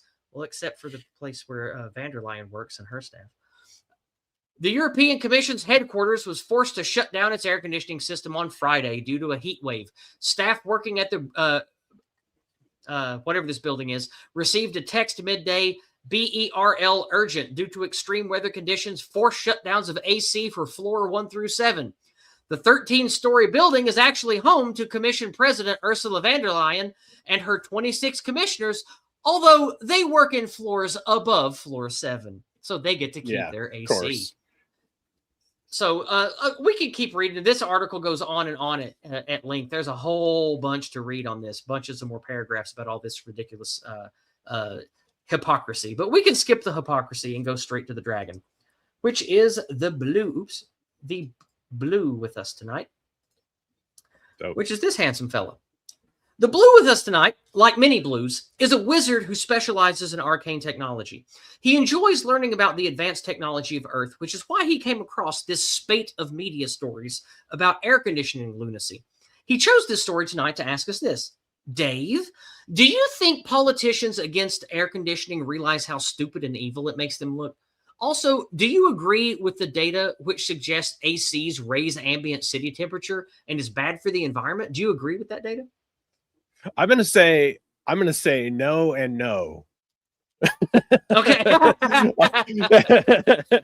No, I don't think they realize how absolutely fucking retarded it makes them look. And I think that they are trying to hold up that kayfabe of their political bullshit with the fucking climate nonsense on here.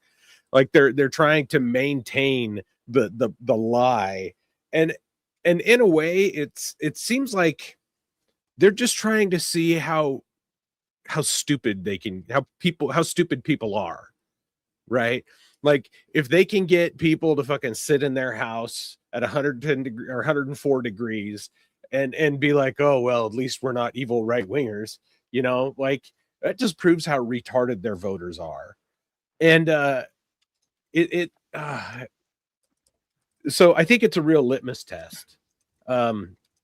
For them to see just how COVID was a litmus test, like all the stupid COVID restrictions and all the masking retardation, like that was a litmus test to see who was really compliant, like who is susceptible to their bullshit. And I think this is the same thing. Like we're just going to see who is actually compliant and stupid enough to go along with our bullshit. And then on the second thing, like, no, I don't agree at all that the data suggests there is absolutely no, that I would call bullshit on that all the way up and down, that it makes the city hotter. And like, and even if it does, if you're inside where it's cool, what fucking difference does it make?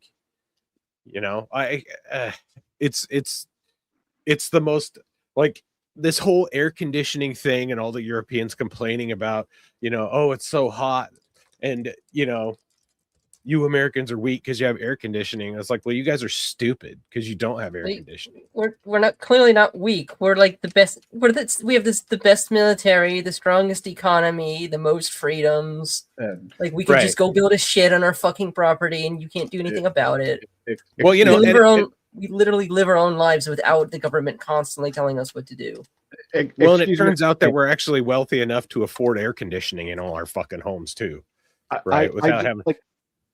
I just want to point out that the U.S. is so technologically superior, it can both harness the sun to drop it on a foreign enemy and prevent it from killing themselves. And all the way around. Yeah.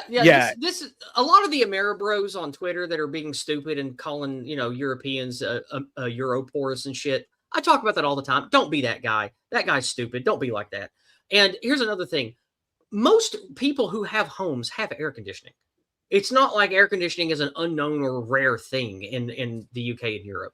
People have it. It's just not as prevalent as it is here. It's a common thing that homes have. Yeah, and I mean, I can see a house that's 300 years old not having a fucking central air system. And I would guarantee that the numbers of people, like Schrodinger's Gaffney said, he lives in the UK and most people have air conditioning there. I would guarantee that the number of people with it is far greater than the ones without it. And the politicians, again, are just trying to shit test the people, if you're like, oh, how stupid are you really? Are you so dumb that when I say, oh, you're causing global warming by turning on your AC because we fucked up your power grid with shitty renewable energy that doesn't fucking do enough, by shutting down all their nuclear plants? If they had nuclear power and abundant electricity, then they wouldn't have to worry about this shit. But they had to be all retarded net zero about their bullshit, which in reality, like, it makes things probably worse. The quicker way to, exactly. The quicker way to get to net zero would be through nuclear, not through like this is why I don't take seriously any of these environmental panic people, because if they were serious about it, they would deport all of the immigrants and they would have nuclear power only. Yeah. Like smaller population numbers, less stress on the infrastructure, and going to all nuclear power, bam. You're almost net zero right there. You're as close as you realistically can be in a functional society. Bam, right there. Right. But it's just preying on the stupidity of people. And the politicians are so fucking generationally retarded that they don't understand how absolutely fucking stupid it makes them look. So that's what I think. So I'll hand it off to someone else. I've been sure. Somebody else go. 3, you have stuff to say on this? There seems to be a class of them that do know and don't know. I think Ursula is the type that does know. That does know exactly what she's doing and knows that. I think she knowingly, willfully perpetrates the evil, knowing what she's doing. Yeah. Because she's on record saying that that Talmudic values are European values. She knows exactly what the fuck she's talking about and what she's doing to us. Yeah.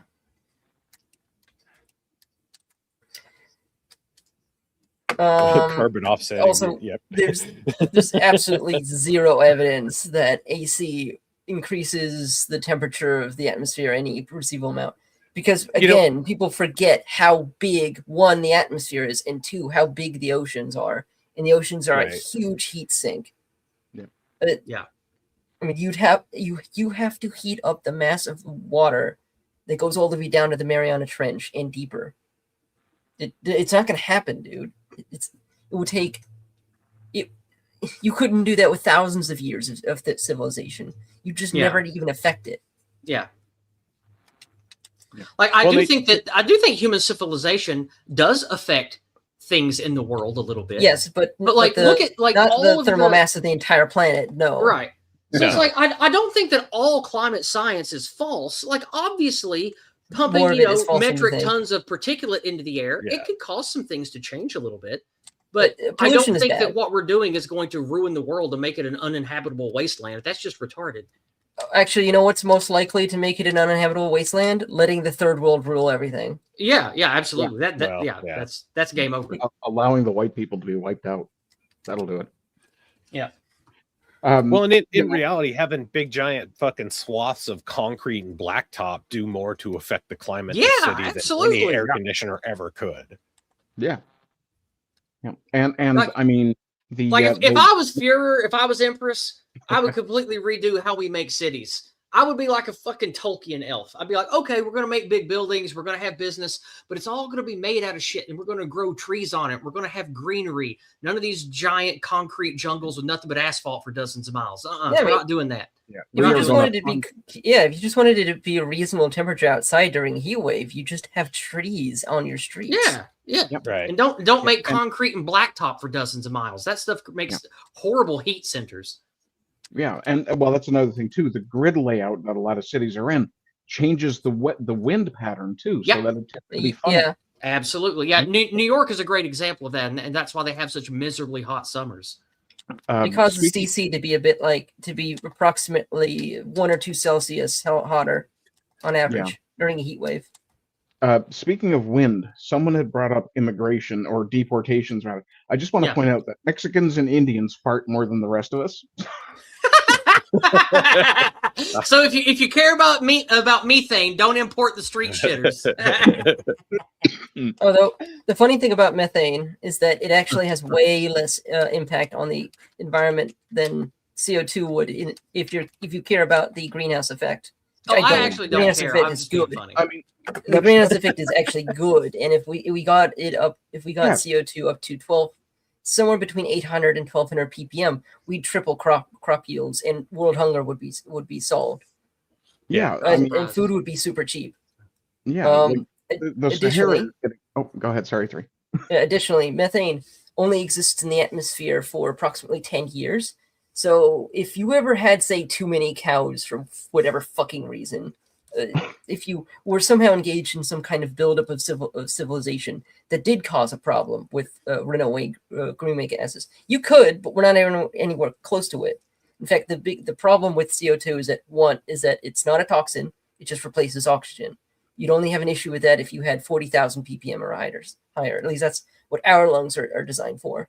And since methane only exists in the atmosphere for approximately a decade, basically, as soon as you stopped any policy that was creating too much methane, the problem would be solved. You can't create enough methane to have a real effect on the environment unless you were literally some sort of cartoon globalist one world order villain like that was literally pumping it out using every penny of our civilization. And some Captain Planet evil villain. Yeah, you'd have to be. You had control of literally 100% of the world's faculties. Yeah, Dr. Pollution, yeah. So, like, there's literally no excuse for killing cows and making beef expensive and creating these stupid vaccines to make them fart less. You're doing nothing. This is a complete the purpose is waste to of money. destroy white civilization. That's what it is. Yeah, exactly. I mean, weaker and smaller. Also, certain people need to be killed. Yeah. Bill Gates, you're on my shit list.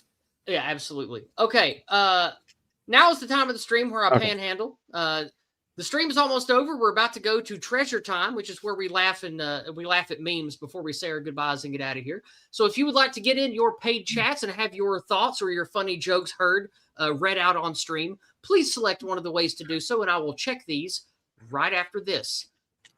Mr. Ardent Party, give us a shill, sir.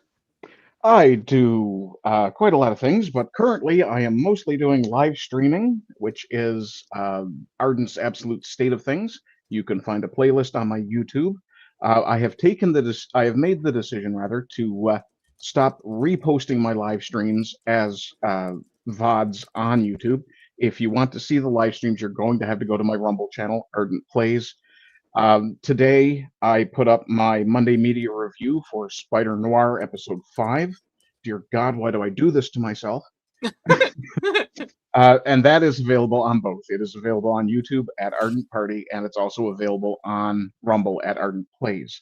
You can also find me on X, Gab, Getter, Substack. If you want to interact with me, the best place to do it is X. You can also find me either modding for yourself modding for Ardie and Fist, modding for Fist, modding for Ardie, and you can find me on all sorts of other places. I just randomly turn up in random spots.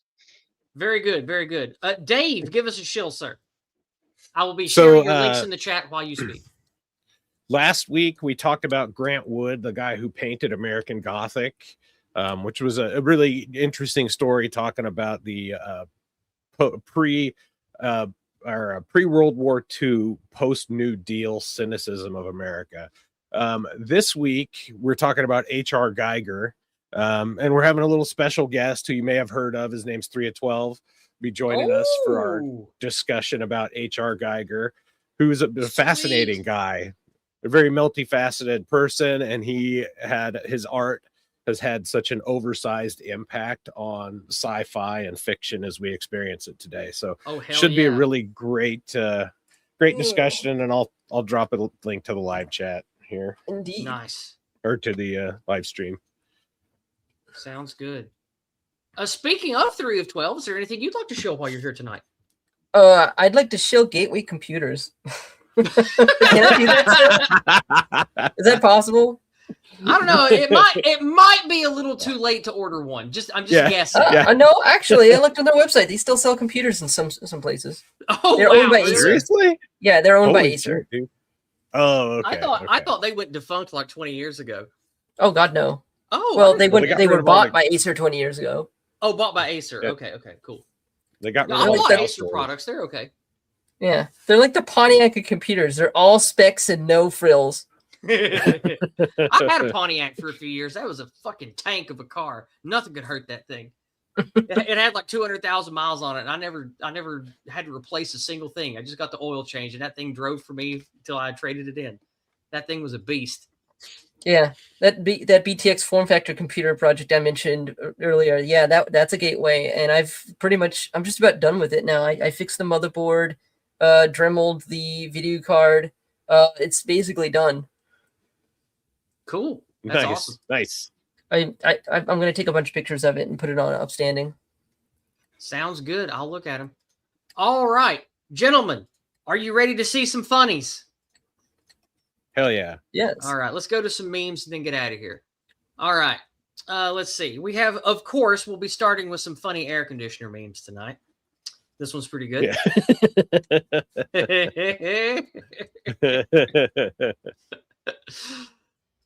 Then we have this gem here. That's gold. Yes, the ones that I could read, I'll read, but a lot of these are just visual. So sorry for those of you who are just listening to the podcast here. This one I found is pretty good. Oh, I love that one too. There's also an alternate version of this one. Let me pop it open here. Oh God. I forgot to put it in the feed earlier. Give me just a second. Yeah, here's the alternate version of this one. So you have that, and you have that one. I thought those were both pretty cute. I think I like this one better. It has the cute little face. Yeah. I like that one. And next up, we have again.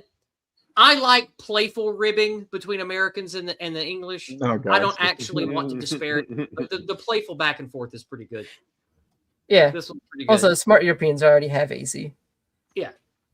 The technologically superior ones.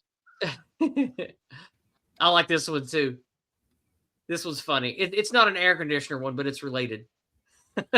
You sound funny, lol. You're literally using my language. And then it's the same thing with Portugal and Brazil. Actually, no, wait, that's Spanish. That's Spanish. Never mind. Yeah. That's so good. So funny. All right, next. This is another one. I love this one. They know who their player base is. They know who's playing their games. They know. The Mexicans with their fucking Takarita Goku. Yeah. This one made me happy. Name the three Oh, that's parts of the beautiful. Holy Trinity: Fellowship of the Rings, Two Towers, and Return of the King. That's not right. It's A New Hope, The Empire Strikes Back, and Return of the Jedi. Get that gay Yeah, star. there No, Fuck Catholic off. literature superior. Yeah. All right. I like this one. This is it's pretty good. Yeah. Yes. This isn't so much funny as it was true. Yeah, I like Yeah. this one. You guys know I won, right? Yes, sir. Pay the toll. Oh my God. Here we respect the borders of other countries. Yes, correct. All right. Only you can prevent Blue data Jays. centers. Remember. Only you. All right, we're almost done. We only have a couple left. I like this one. What's the number one threat to liberty in America? Iran, Russia, or other? Answer below. And last but not least tonight, when she likes having her hair pulled, but she's dying of cancer. Oh, that's so wrong and so funny. Oh, yeah. All right. Oh no, he's brown. All right, let's make sure we're not leaving any paid chats out of here. I'm refreshing Cash App and all the usual spots. Let's see. What do we have on PayPal? What do we have on Subscribestar? Buy me a coffee. All right. Nothing. Tra-la-la. Labyrinth reference. Rip Entropy. Yeah. R.I.P. Entropy. Thank you for all your good service, Emmanuel and Rachel. I will use whatever service you provide next. All right. Well, that's it. Nothing else came in. That's the end of the show. Tomorrow, I don't know what I'm doing. I might be live streaming with someone. I don't know. It's up in the air right now. If that falls through, I might play a video game on my channel. We will see what happens tomorrow. But I definitely have a morning walk video coming out in the morning. Heads up, it's to showcase some of the most beautiful fog, low-laying fog I've ever captured in my morning walk videos. And you get to see again why it's called the Smoky Mountains. You can check that out tomorrow morning on my channel. And we will be back next Monday with more Discordant Dragons. Remember, be responsible, be smart with your dissident behavior. Don't be a fool. Don't be a neo-Nazi LARPer that puts a target on your back. Be very careful with the words you say and speak the truth and be stoic. And like I said earlier, if you care about politics, focus on the local. Don't get lost in this big tent stuff. It's not for us. Local is where you can win. All right, everybody. Have a great night. We'll see you next Monday. Bye. And good night. Good night.